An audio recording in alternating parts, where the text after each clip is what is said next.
Funding for Idaho Reports is provided by the Friends of 4, 10, and 12, the Corporation for Public Broadcasting, and by a grant from the Laura Moore Cunningham Foundation. There'll be a vote in Bonner County tomorrow on whether to spend $165,000 to remove this asbestos from schools. That's just one school district in Idaho with big questions about what to do with asbestos.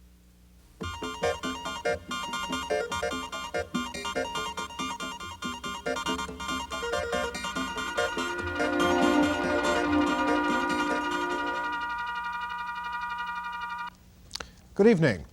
One estimate has it that asbestos can be found in over 700,000 public buildings in this country.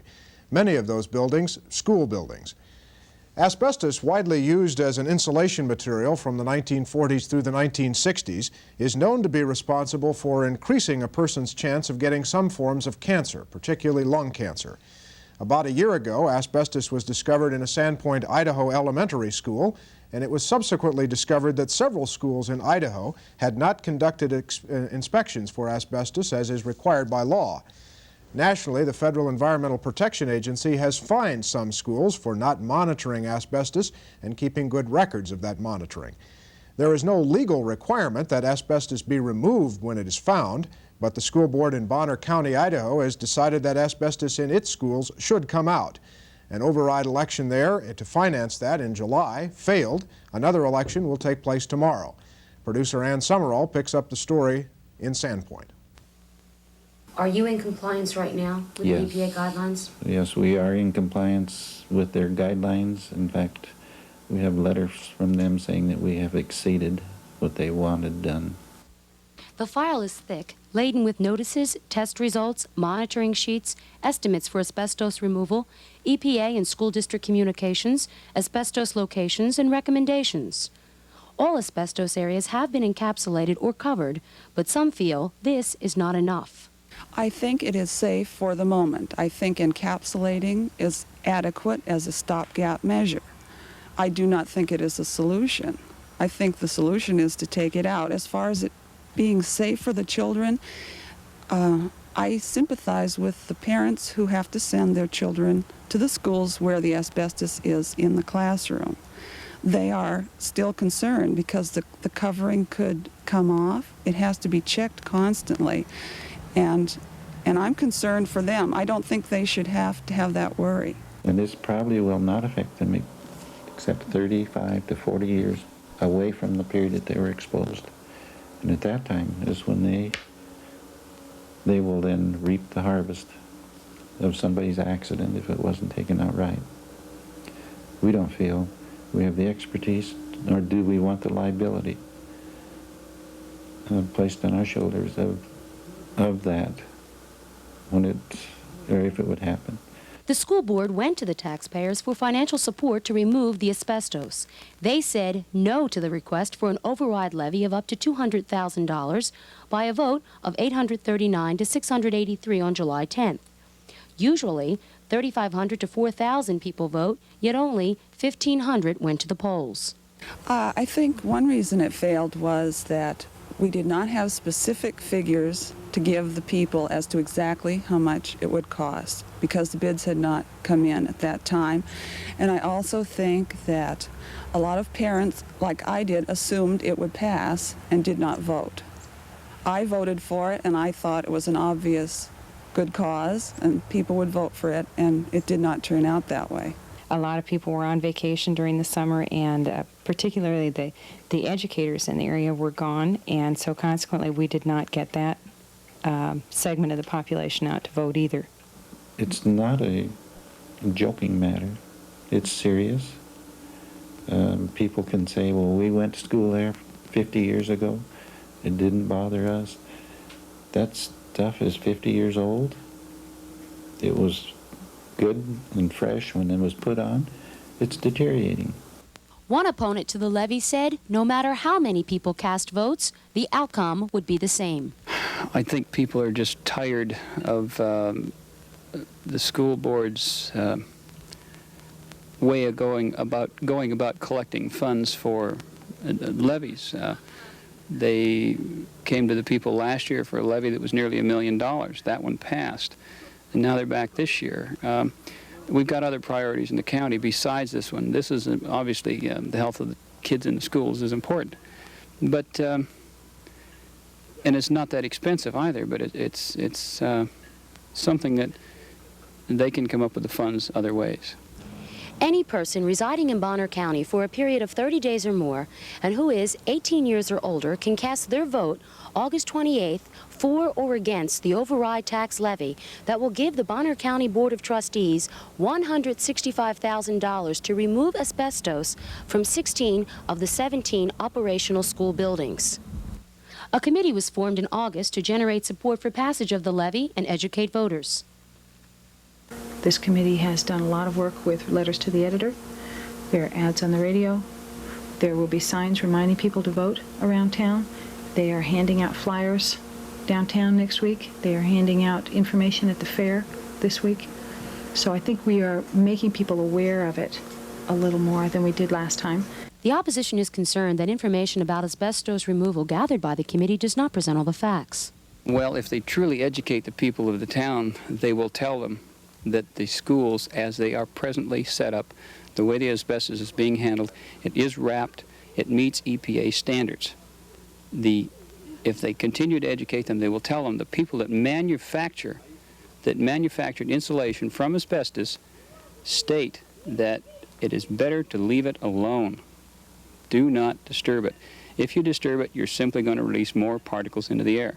So if they're going to educate the people, they should tell them those two facts, and then and leave the hysteria out of it. To remove or not to remove? Should the taxpayer foot the bill or the school board? Some feel the EPA should address these problems now. The EPA has been soft-shoeing it because they realize the scope of the problem is immense, because asbestos was used in all types of building materials for years, used throughout the world for years. And so they realize that they don't want to take the responsibility to be the people that either put out the dollars or put out the expertise to clean up the problem. I would guess within 5 years, EPA is going to require that it be removed from all public buildings. At that point, of course, the cost is going to go through the roof because there are only a few qualified people who can remove it, and they are going to be hard-pressed to keep up with the demand.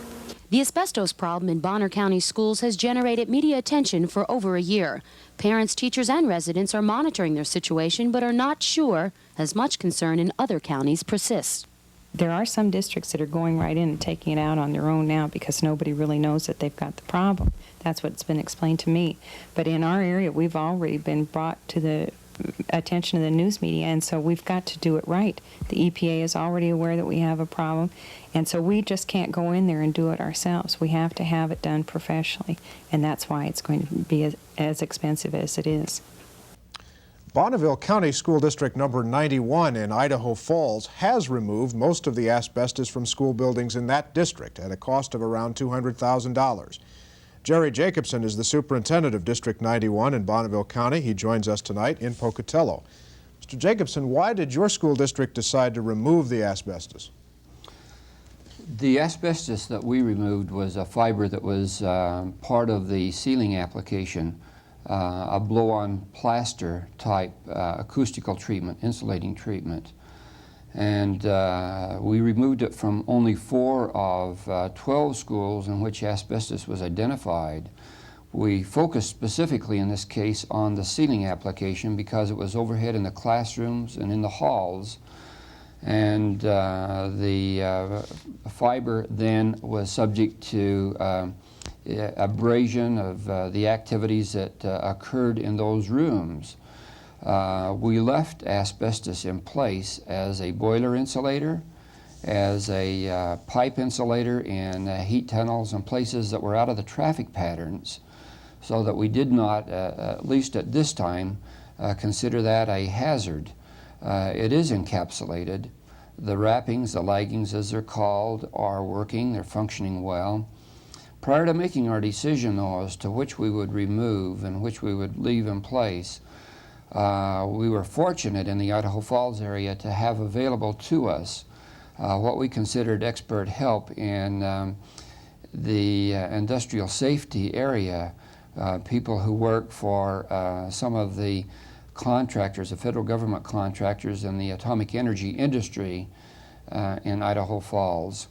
And they came in and conducted air samples for us and then became part of the committee that judged what would be the proper responses to what we identified as a problem in the school system.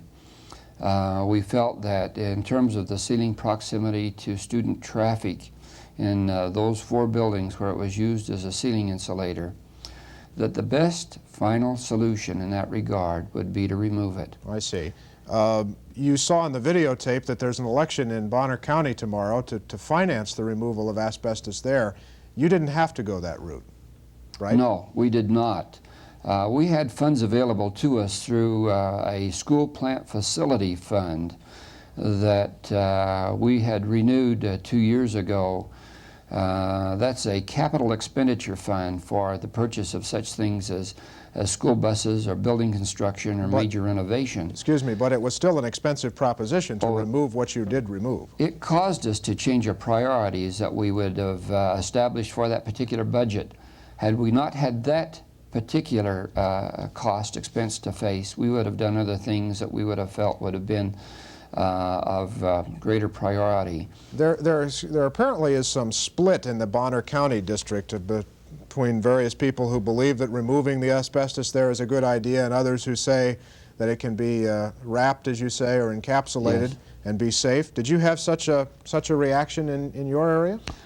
No, since we had the money available to us in cooperation with these people whom we described as our experts on the scene and our Board of Education, we simply made that decision and then made it known to the community. But I would not want to impose our judgment on Bonner County because, as I listened earlier in this film very carefully to the expressions of the superintendent, he's describing educational settings that are considerably older than those that we had to deal with, and he's describing these outer coverings as old, and should those coverings rupture, describing a very friable material underneath, which was not the case in Idaho Falls. They're a little newer. We could identify underneath the coverings that the fibers were intact. Our air monitoring told us that there were no fibers at all in the air, nor had there been. And so all of those things entered into our decision. I see. Let me just ask you finally, as far as you know today, your district is in compliance with what the Environmental Protection Agency requires in such circumstances, yes, right? We have a letter to that effect from them following our decision and our action. Okay, we'll come back, sir. Thank you very much. Yes. We turn now for a view from Dr. Wayne Phillips. He's the Supervisor of Support Services for the Idaho Department of Education. Dr. Phillips has headed the department's efforts to assure school district compliance with asbestos regulations. Are most Idaho districts like the Idaho Falls district? Are they in compliance? At this point, the majority of districts, I believe, are substantially in compliance. One of the problems we have with using that term and saying they're in complete compliance is the difficulty with the record keeping and reporting system. This causes us problems because files must be maintained in the schools, in each school, and in the district office, and certain notices posted when friable material have been found. And we're finding that that's friable, that's a word we've heard already. It's basically material that can fly around in the air. Defined by the EPA, friable material is that can be pulverized or fragmented by hand pressure. Right. And this is the material that is of major concern. This doesn't include such things as ceiling tile, solid ceiling tile, and that type of thing. At this point, of the 117 school districts in the state, all but 8 have on file with us the information that they have, in fact, complied with the requirements. Now, well, let me just interrupt you there, and we'll talk just briefly about these requirements without getting too technical, because as you suggest, they can be confusing.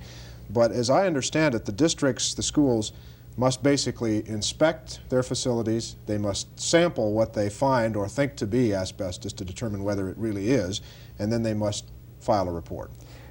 Yes, they don't have to file a report. They have to maintain it in the district. Okay. But they have to inspect, they have to sample, they have to have those samples analyzed. And in the event that the friable material that's been analyzed is found to contain asbestos, then they must provide notification to parents and to employees of that district of the fact that there is asbestos in the buildings and where it's located and so forth. Then they also must maintain a complete set of records of the activities that have taken place. And as you suggested earlier, there is nothing in that set of regulations requiring abatement, removal of the asbestos, or even encapsulating it. Although it's obvious that the pressure brought to bear by the kind of activity that's taking place does in fact require the district. It's essentially what's happened in Sandpoint, right? Correct. Right. Does in fact force the district to proceed, and not that they shouldn't when that material is found. We're concerned about safety of children as much as anything else. You heard one of the women on the videotape say that she knew of examples where people were going into schools and taking this material out themselves. Are you aware that that's happening? Not of any specific cases. I would not be willing to say that that hasn't occurred, because I'm sure that in certain instances where someone has not really been completely aware of the standards for removal, which are very specific and quite complex, have in fact become concerned about the problem and have removed, in certain instances, removed friable materials without following the procedures. And as was suggested before, that removal without following the proper procedures is far more detrimental than leaving it alone and leaving it well encapsulated, if that's possible. This has, to some degree, become an emotional issue. Should it be? Are we talking about that kind of danger in your judgment? Well, of course, I need to speak to it from the point of view of statewide. And certainly there are instances where at this point in time, there are friable materials present in schools that should be either removed or more completely encapsulated. But when I look at the situation statewide and the activities that have taken place since our last visit, in fact, last fall, there has been considerable activity.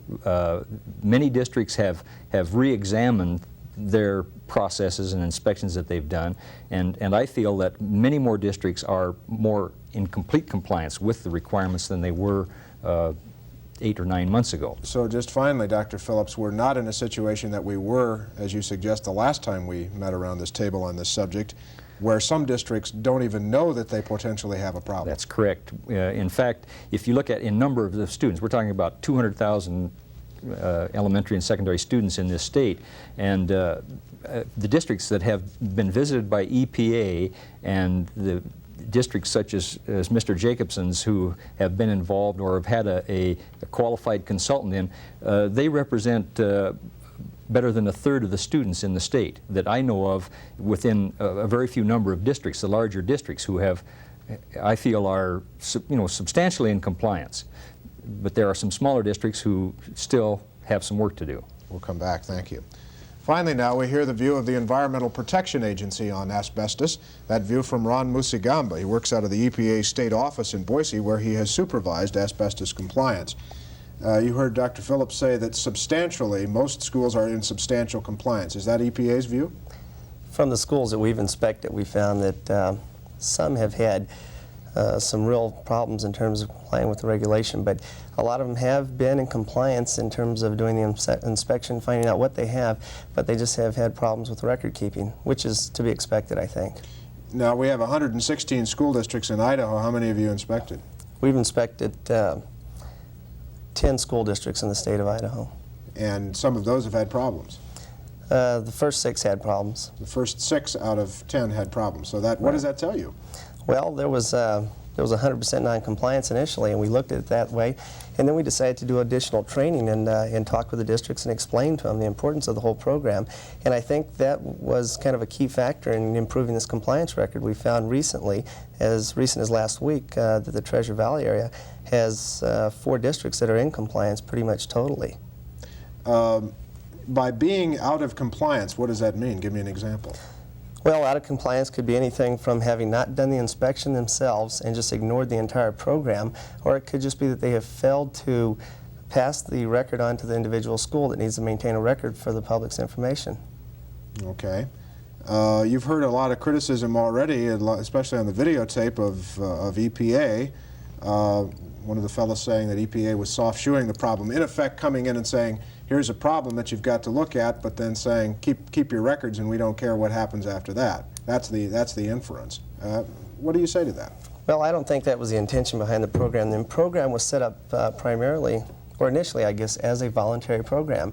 And there was about a 4-year voluntary program where EPA tried to help school districts understand the asbestos concern and then go through and help them in terms of complying with any sort of rule that might come about. Eventually, that rule came about in '82, and then EPA gave them an additional year to go through and do their own inspections and find out what they had. I think EPA was quite resourceful in trying to assist them, and we still have people that are full-time assistants that try to help the school districts understand the rule and comply.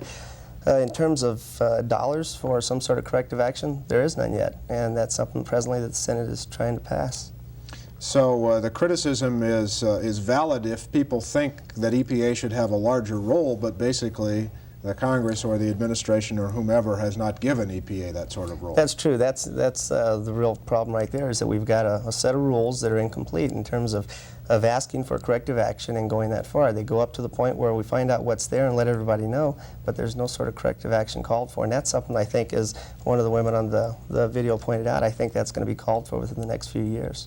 Let me go back to the woman who said that she had heard of situations where school districts were removing this material. I don't know what, going in and have somebody rip it down, I guess. I don't know. Do you know of cases like that? Well, we've had a report that there was a contractor removing asbestos from school buildings in the Twin Falls area, and we went down there and investigated that. It appears that something like that might have happened, but EPA has no real control over the contractors that are removing the asbestos right now. We have no real set of standards unless they are removing a given quantity, and at that certain quantity, then EPA can come in, inspect, and ask them if they're going to do a proper disposal once it's removed, and if they're going to take certain precautions in their removal. But it's potentially very, very dangerous should someone remove it that way. It's very not knowing dangerous. What they do. Very dangerous. Why doesn't EPA have standards about following the contractors? Well, EPA did have some standards that included worker safety and practices. OSHA didn't appreciate that very much, I believe, and so eventually that was challenged in court by a private company, and EPA lost the right and the authority to actually oversee that sort of activity. They have now re-promulgated, and I think we'll probably find that EPA will be more involved in the near future in terms of overseeing the contractors doing the removal work, and that includes school districts, just anyone who attempts to remove asbestos from buildings. Let's open this up and go back to Mr. Jacobson in Pocatello. Did you have any criticisms of EPA and how they handled or helped you or didn't help you in your situation in Idaho Falls? No, I have no criticism. Simply, I think that when they came through, we were still in the assessment procedure in terms of having some of our samples evaluated. We had taken earlier samples. The testing laboratory that had identified the lack of asbestos, so to speak, in these ceiling applications had not done the proper tests, and we were advised that we should take them on a more frequent interval in the building and use a different type of testing. Their letter to us in terms of the types of standards that we must comply with was very specific and gave us a compliance timeline, which was most helpful. I talked with Mr. Muchigamba on several occasions, and he was willing to give the type of advice that we needed. Simply speaking, as you described, you're talking about a very important subject in terms of the minds of the patrons as you maintain a safer environment. And that was our interest, and I think that was Mr. Muchigamba's interest in making his visit to our district and to others. Well, as a practical matter, though, knowing that you have a problem as you perceived a problem in Idaho Falls, should EPA come in and give you a better idea of what to do, and perhaps even, I don't know what, to do more? I don't know what else they could do. I would simply tell you that from my point of view, I think that those regulations are still emerging. That fact was, I think, the determining factor that helped us decide to remove rather than to encapsulate. Even an encapsulating program can be very, very costly, upwards of 2/3 of the removal cost. Excuse me, and should you encapsulate and have to go back at a later date and remove, then that is a poor investment. Yeah, well, that's what I was going to ask. Are you concerned that that might have happened or might happen, that 5 years down the road you might have to go back in and remove that material entirely? Well, we've removed only the ceiling tile, and we're maintaining, or the ceiling application that was a plaster. And we're maintaining the fabric around heat pipes and coverings over boilers. Again, in our particular case, they're relatively new applications. They are sound, the covers are secure. If they're out of traffic patterns, they pose no environmental threat to us right now. Dr. Phillips, is that a concern that if these districts do encapsulate this material, that they might, somewhere down the line, as the regulations evolve, so to speak, they might have to go in and remove it? I think that's a real concern and a legitimate one, because dealing with asbestos in any way, in terms of encapsulation or removal, as Jerry mentioned, is an expensive procedure. And with the scarcity of public funds, I think it's a tough decision boards and superintendents are going to have to make in terms of whether to expend that money on some type of a major maintenance program, an abatement program, or to remove it. One thing I would like to say before you Sure. turn from me is that we have appreciated Ron in terms of his effort of working with us in the state of Idaho. Many of these things we are talking about, Ron didn't promulgate. These are regulations and rules.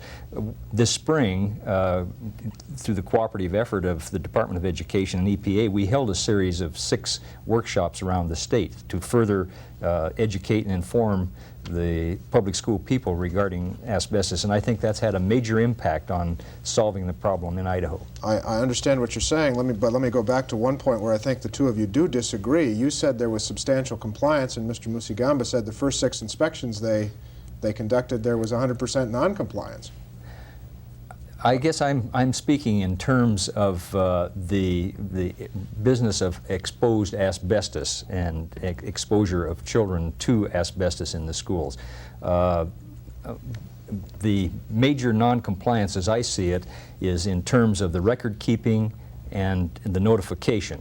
And I guess I don't really view that as the severe problem that I view the actual exposed asbestos in buildings. Mr. Musigamba?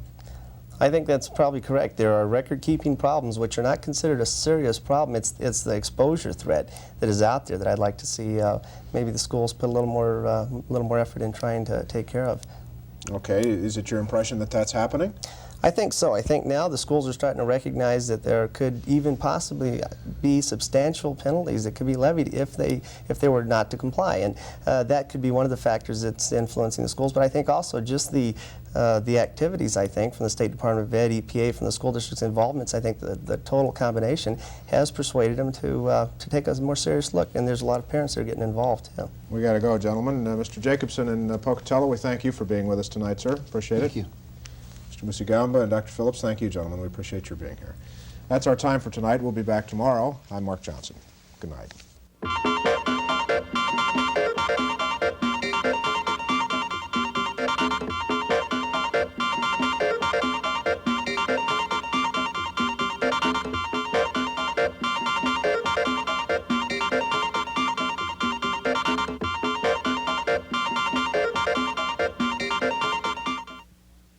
Funding for Idaho Reports is provided by the Friends of 4, 10, and 12, the Corporation for Public Broadcasting, and by a grant from the Laura Moore Cunningham Foundation.